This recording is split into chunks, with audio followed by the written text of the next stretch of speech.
Hi guys, 2024 முடிய போகுது. இந்த வருஷம் நம்ம தமிழ் சினிமாவுக்கு ஒரு ரோலர் கோஸ்டர் ரைட் மாதிரி தான் இருந்திருக்கு. ஃபர்ஸ்ட் 6 months பெருசாக எந்த படமே போகல. ஆனால் செகண்ட் 6 months நம்ம தமிழ் சினிமாவை இந்த வருஷம் காப்பாத்துச்சுன்னு தான் சொல்லணும். ஒரு சில பெரிய ஹீரோஸ் நடிச்சு நிறைய எக்ஸ்பெக்டேஷன்ஸோட வந்த ஒரு சில படங்கள் சரியா போகல. பெரிய எக்ஸ்பெக்டேஷன்ஸ் எதுவும் இல்லாம நிறைய நியூ கமர்ஸ் பண்ண லோ பட்ஜெட் ஃபிலிம்ஸ் எல்லாம் இந்த வருஷம் ரொம்பவே நல்லா பெர்ஃபார்ம் பண்ணிருக்கு. பெரிய பெரிய ஹீரோஸ் நடிச்சு அதிகமான பட்ஜெட்ல நிறைய எக்ஸ்பெக்டேஷன்ஸோட வர படங்கள் நல்லா பெர்ஃபார்ம் பண்ணலனா கூட ஃபேன்ஸ் அதை பத்தி பேசுறாங்க. பட் இந்த மாதிரியான சின்ன சின்ன படங்கள் நல்லா பெர்ஃபார்ம் பண்ணும்போது நம்மள மாதிரி ஃபேன்ஸ் தான் அதை அப்ரிஷியேட் பண்ணணும், அதை என்கரேஜ் பண்ணணும். இன் நோ பர்டிகுலர் ஆர்டர் இந்த வருஷத்துல ரிலீஸ் ஆன நம்மளோட ஃபேவரட் மூவிஸ், அது பெரிய ஹீரோ, சின்ன ஹீரோ, பெரிய பட்ஜெட், சின்ன பட்ஜெட், இந்த மாதிரி எந்த கிரைட்டீரியாலையும் டிஃபரன்ஷியேட் பண்ணாம ஒரு ஃபேனா நம்மளுக்கு பிடிச்சிருந்த மூவிஸ் என்னென்ன 2024ல அப்படிங்கறத இந்த வீடியோல பார்க்கலாம் வாங்க. முதலாவதா மகாராஜா. விஜய் சேதுபதி மாதிரியான ஒரு ஆக்டருக்கு இந்த மாதிரி ஆக்டிங் ஸ்கோப் இருக்கிற ஒரு படம் ரொம்ப நாள் ஆன மாதிரி இருக்கு. இந்த படத்துல அவர் வேற லெவல்ல செய்கை செஞ்சுட்டாருன்னு தான் சொல்லணும். இந்த படத்தோட டைரக்டரான நிதிலன் சுவாமிநாதன், இவரோட ஸ்கிரீன் பிளே வேற லெவல்ல இருந்துச்சுங்க. இந்த படத்தை நார்மலா எடுத்துட்டு போயிட்டு இருந்தா இதோட சஸ்பென்ஸ் எல்லாமே பிரேக்கா இருந்திருக்கும். ஆனா ஒரு நான் லீனியர் நரேஷன்ல கதையை வேற மாதிரி சொன்னவர் தான் இந்த படத்தோட டைரக்டர் நிதிலன். இந்த படத்துல நடிச்சிருந்த ஆக்டர்ஸ் எல்லாருமே அவங்களோட ரோலை செமையாவே பண்ணியிருந்தாங்க. விஜய் சேதுபதி அவர்கள் லக்ஷ்மியை காணும்னு வர ஒவ்வொரு சீனும் ஒரு பக்கம் சிரிக்க வச்சாலும் படம் போக போக யார் அந்த லக்ஷ்மி, என்ன சொல்ல வராங்கன்ற கியூரியாசிட்டியை நம்மளுக்குள்ள உருவாக்கிக்கிட்டே இருந்துச்சு. படத்துல வில்லனா வர அனுராக் கஷ்யப் திருடின வீட்லயே சமைச்சு சாப்பிட்டுட்டு கொலை பண்ணிட்டு போற கொடூரமான வில்லனா காமிச்சிருப்பாங்க. பட் அவரோட ஃபேமிலியில வரும்போது அவரோட ஒய்ஃப், அவரோட குழந்தைகிட்ட அவர் காமிக்கிற பாசம், இது எல்லாமே ரொம்ப அழகா காமிச்சிருப்பாங்க. படத்தோட ஸ்டார்டிங்ல இருந்தே போலீஸ் ஆஃபீஸர்ஸ்லாம் இப்படிதான் பணத்துக்காக என்ன வேணா பண்ணுவாங்க அப்படிங்கிற பாயிண்ட் ஆஃப் வியூலயே நம்மளை கொண்டு போய் கடைசியில நட்டி கொடுக்குற ட்விஸ்ட் இருக்கே, அவரும் இந்த படத்துக்கு ஒரு பெரிய பிளஸ்ங்க. ரொம்பவே நல்லா நடிச்சிருப்பாரு. இவ்வளோ நாளா நம்ம காமெடியனா பார்த்து ரசிச்ச சிங்கம் புலி அவர் மேல வெறுப்பு வர அளவுக்கு ஒரு வில்லன் கேரக்டர் பண்ணியிருக்காருங்க. அவரோட ஆக்டிங்குமே ரொம்ப சூப்பரா இருந்துச்சு இந்த படத்துல. இந்த படத்தை மோஸ்ட்லி எல்லாருமே பார்த்திருப்பீங்க. யாராச்சும் மிஸ் பண்ணியிருந்தீங்கன்னா நெட்ஃபிளிக்ஸ் OTTல இருக்கு, கண்டிப்பா பாருங்க. அடுத்ததா போகும் இடம் வெகு தூரம் இல்லை. விமல் கர்ணாஸோட நடிப்புல வந்த இந்த படமே ரொம்ப அருமையா இருக்கும். கூத்து கலைஞரா கர்ணாஸ் அவர்கள் ரொம்பவே அழகா பெர்ஃபார்ம் பண்ணியிருப்பாரு. கிளைமேக்ஸ் காட்சியில கண்டிப்பா நம்ம எல்லாருமே ஆள வச்சிருவாங்க. அப்படி ஒரு நடிப்பை கர்ணாஸும் விமலும் கொடுத்திருப்பாங்க இந்த படத்துல. இந்த படத்தை யாராவது மிஸ் பண்ணியிருந்தீங்கன்னா அமேசான் பிரைம் OTTல இந்த படம் அவைலபிளா இருக்கு, கண்டிப்பா பாருங்க, வொர்த் வாட்சிங். அடுத்ததா பிளாக். யூஸ்வலாவே த்ரில்லர்ஸ்னா ஒன்று ஹாரரா இருக்கும், இல்லை கிரைம் இன்வெஸ்டிகேஷனா இருக்கும், சீரியல் கில்லிங், இந்த மாதிரி ஜானர்ஸ்ல இருக்கும். பட் சைஃபைல ஒரு சீட்டேஜ் த்ரில்லரை கொடுத்திருக்காரு இந்த படத்தோட டைரக்டர் KG பாலசுப்ரமணி. இந்த படத்துல சுத்தி ஜீவா, பிரியா பவானி சங்கர் இவங்கள தான் மாத்தி மாத்தி காமிச்சுக்கிட்டு இருப்பாங்க. பட் இந்த படத்தை பாக்குற ஆடியன்ஸ் ஆன நம்மளுக்கு எந்த இடத்துலயுமே லேக் இல்லாம படத்துக்குள்ள அவ்வளோ என்கேஜிங்கா வச்சிருந்திருப்பாங்க படம் ஃபுல்லாவே. இந்த படத்தோட ஸ்டோரியும் சரி, அதை படமாக்கி இருந்த விதமும் சரி, ரொம்பவே சூப்பரா இருக்கும். 2024ஓட ஒரு பெஸ்ட் பிலிம் பிளாக் அப்படின்னே சொல்லலாம். இந்த படத்தை யாராவது மிஸ் பண்ணியிருந்தீங்கன்னா அமேசான் பிரைம் OTT பிளாட்ஃபார்ம்ல இது அவைலபிளா இருக்கு, கண்டிப்பா பாருங்க, சூப்பரா இருக்கும். அடுத்ததா சிவகார்த்திகேயன், சாய் பல்லவி நடிச்சு வெளிவந்த அமரன் படம்.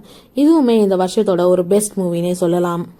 ஆல்ரெடி எல்லாருக்குமே தெரிஞ்ச ஒரு ஸ்டோரிய எப்படி இவ்வளோ என்கேஜிங்கா ஒரு டைரக்டரால சொல்ல முடியும் அப்படிங்கிறது தான் இந்த படத்தோட சக்சஸ். இப்படி ஒரு படம் பண்ண போறாங்க அப்படிங்கிற அனௌன்ஸ்மெண்ட் வந்ததுமே எல்லாருக்குமே தெரியும் இது ஒரு ஆர்மி சப்ஜெக்ட் தான் அப்படின்னு சொல்லி. பட் இந்து ரெபேக்கா வர்கீஸோட பாயிண்ட் ஆஃப் வியூல இருந்து இந்த படத்தை சொன்னது கூடுதல் அழகு.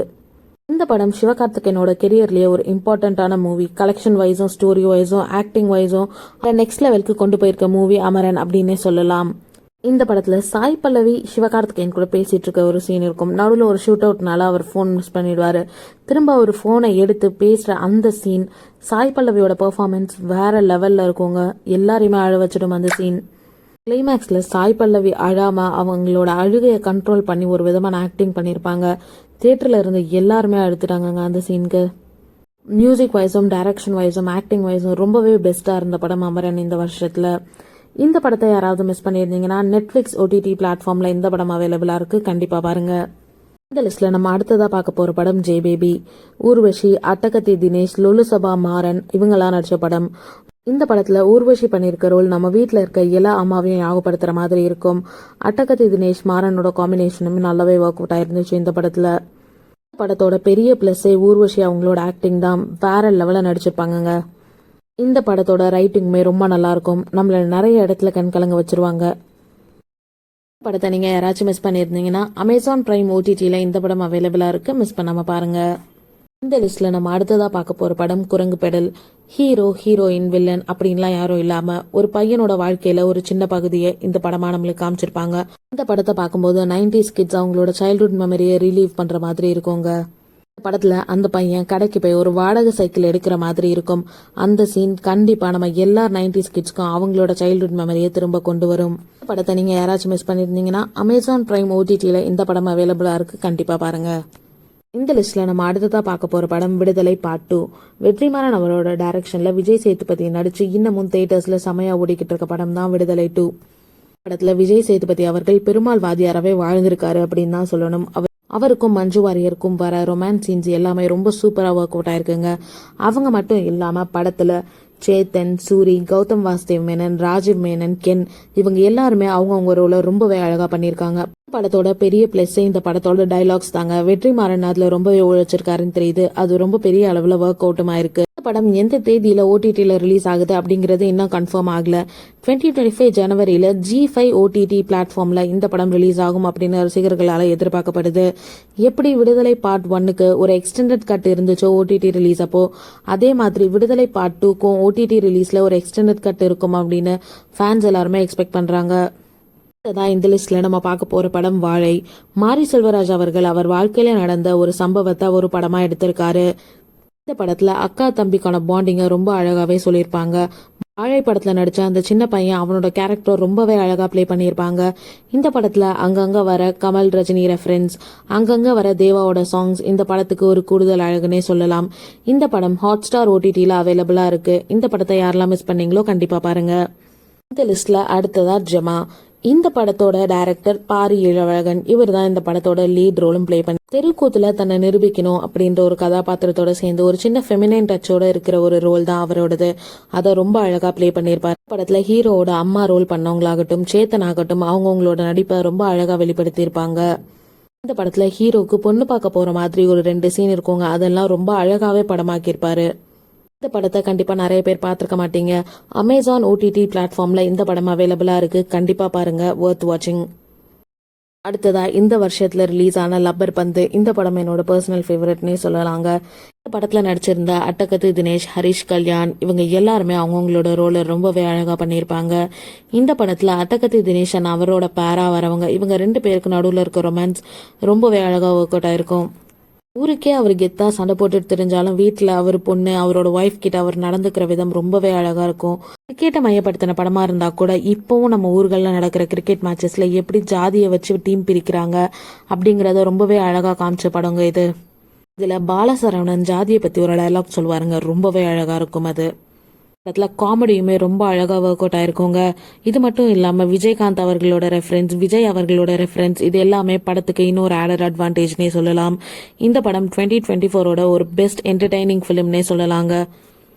இந்த படத்தை நீங்க யாராச்சும் மிஸ் பண்ணிருந்தீங்கன்னா ஹாட்ஸ்டார் OTTல இந்த படம் அவைலபிளா இருக்கு, கண்டிப்பா பாருங்க. இந்த வருஷத்தோட தி பெஸ்ட் மூவி நான் சொல்ற படம் மெய்யழகன்க. ரொம்பவே அழகான படம், ஃபீல் குட்டான படம். தமிழ் சினிமா ஃபேன்ஸ் எல்லாருக்குமே ஒரு ஆதங்கம் இருக்குங்க.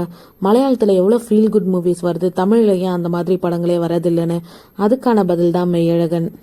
இந்த பசங்க பேசிக்கிறதா இவ்வளோ என்கேஜிங்கா ஒரு படமா நம்மளை எல்லாரையும் உட்கார வச்சு பார்க்க வச்சதுதான் அந்த டைரக்டரோட சக்சஸ்ங்க. ஒரு படம்னா ஒரு சில பெஸ்ட் மூமெண்ட்ஸ் இருக்கலாங்க, இந்த படத்துல எல்லாமே பெஸ்ட் மூமெண்ட்ஸ்ங்க. எதை சொல்றது எதை விடுறதுன்னே தெரியல. அரவிந்த் சுவாமி சென்னையில தங்கி இருக்கிறதா காமிக்கிற அவரோட வீடு, அதுவே ஒரு அழகுங்க. அதை தாண்டி அவரோட சின்ன வயசு சைக்கிள், அந்த கோயில் யானை, அவரோட பழைய சைக்கிள் ஓட்டியிருந்த அந்த அண்டர்டேக்கரோட ஸ்டிக்கரு, அவர் முணுமுணுக்கிற பாட்டை கார்த்திக் கண்டுபிடிக்கிறது, இது எல்லாமே அந்த படத்தோட அழகுங்க. இது இல்லாம அந்த கல்யாண வீட்டுல அவர் அத்தை பொண்ணை பாக்குறது, அவங்க கிட்ட பேசுறது, அவங்க ரிட்டர்ன் வரும்போது அவருக்கு தெரியாம அவரை லைட்டா தொட்டுட்டு போறது, இது எல்லாமே ஒரு கவிதைங்க. கார்த்தி அரவிந்த் சுவாமி பின்னாடி சைக்கிள்ல உட்காந்துக்கிட்டு அரவிந்த் சுவாமியோட செருப்பை போட்டு அந்த அழகை ரசிச்சுக்கிட்டே சைக்கிள்ல பின்னாடி உட்காந்து போறது, இதுவுமே ரொம்ப அழகா இருக்குங்க. அரவிந்த் சுவாமியோட பொண்ணு கார்த்திக்கு கால் பண்ணி அரவிந்த் சுவாமி கிட்ட கொடுத்த அப்புறம் அவர் ஒரு திணறுவாரு, அது கூட இந்த படத்துல ரொம்ப அழகா இருந்துச்சுங்க.